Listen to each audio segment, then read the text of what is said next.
Shalom adik-adik. Hari ini kita akan lanjutkan kembali materi kita mengenai sifat-sifat SDM yang berkualitas.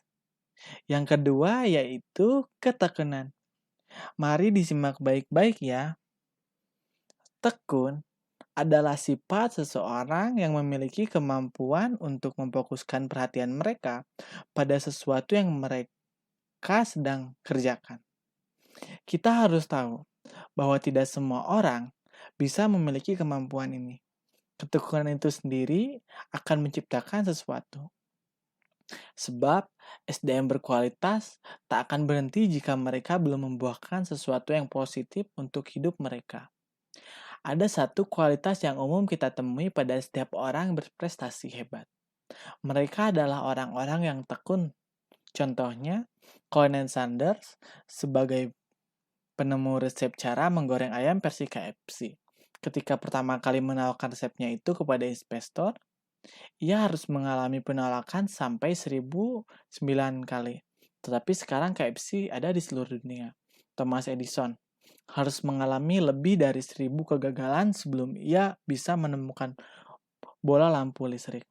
Seperti Stallone, untuk mendapatkan peran pertama sebagai bintang film, ia harus meminta audisi lebih dari 1000 agensi.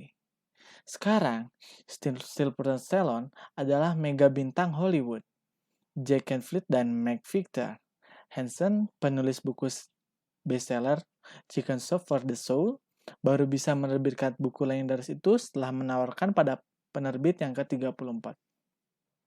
Akhirnya, sejarah mencatat buku tersebut sebagai salah satu bestseller internasional dengan angka penjualan lebih dari 80 juta kopi di seluruh dunia. Dalam Alkitab, tokoh Yusuf adalah contoh nyata betapa ketekunannya mengejar visi yang Tuhan berikan. Akhirnya, membuat ia mencapai titik puncak prestasi sebagai Perdana Menteri di Mesir. Catatan ketekunan pertama, orang yang tekun pernah mengalami kegagalan seperti yang lainnya. Mereka sering mengalami kegagalan seperti yang lain. Tetapi yang membedakan adalah orang yang tekun tidak berhenti ketika mereka gagal. Alkitab penuh dengan cerita tentang tokoh-tokoh yang pernah gagal, tapi bisa bangkit kembali. Ya, Musa pernah membunuh orang Mesir dan lari menjadi buronan, tapi akhirnya ia menjadi pemimpin besar bangsa Israel yang membawa keluar orang Israel dari perbudakan Mesir. Yusuf pernah menjadi budak dan malahan masuk penjara, tapi akhirnya ia menjadi tentara menteri di Mesir. Daud pernah berzina, tapi akhirnya Allah tetap mengokohkan Daud, bahkan Mesias lahir dari garis keturunannya. Abraham dan Ishak pernah berbohong tentang tidak mengakui istrinya sebagai istrinya.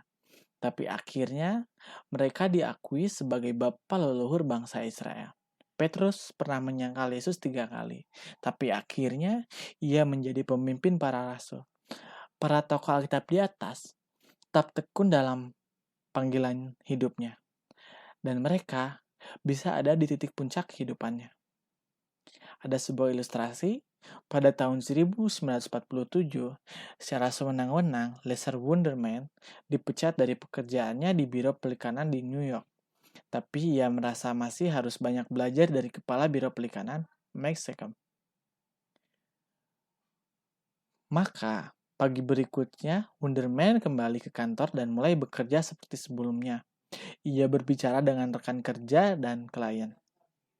Ikut rapat sampai semua dilakukan tanpa mengharapkan bayaran. Seckham, bosnya mengabaikannya selama sebulan. Tapi akhirnya ia berjalan ke Wunderman. Dan ia berkata, "Oke, kau menang," katanya. Sambil menggelengkan kepala, "Aku tidak pernah melihat manusia menginginkan pekerjaan lebih dari menginginkan uang." Sejarah mencatat, Wunderman akhirnya menjadi salah satu tokoh perikanan paling sukses di abad ini. Jadi adik-adik, kita harus memiliki sifat tekun, di mana sifat tekun yang kita miliki akan membuat kita tetap semangat menjalani hidup ini. Walaupun kita harus mengalami begitu banyak kegagalan dan kembali akan memulai setelah mengalaminya. Demikian adik-adik materi yang bisa Bang Ando sampaikan. Untuk tugas pertama, bacalah kitab Kejadian pasal 41 ayat 1 sampai 36. Ceritakan kembali kisah Yusuf sebelum menjadi penguasa di Mesir. Yang kedua, pelajaran apa yang bisa kalian dapat dari proses kisah hidup Yusuf sampai ia menjadi penguasa di Mesir. Demikian adik-adik. Sampai jumpa minggu depan. Tuhan Yesus memberkati. Shalom.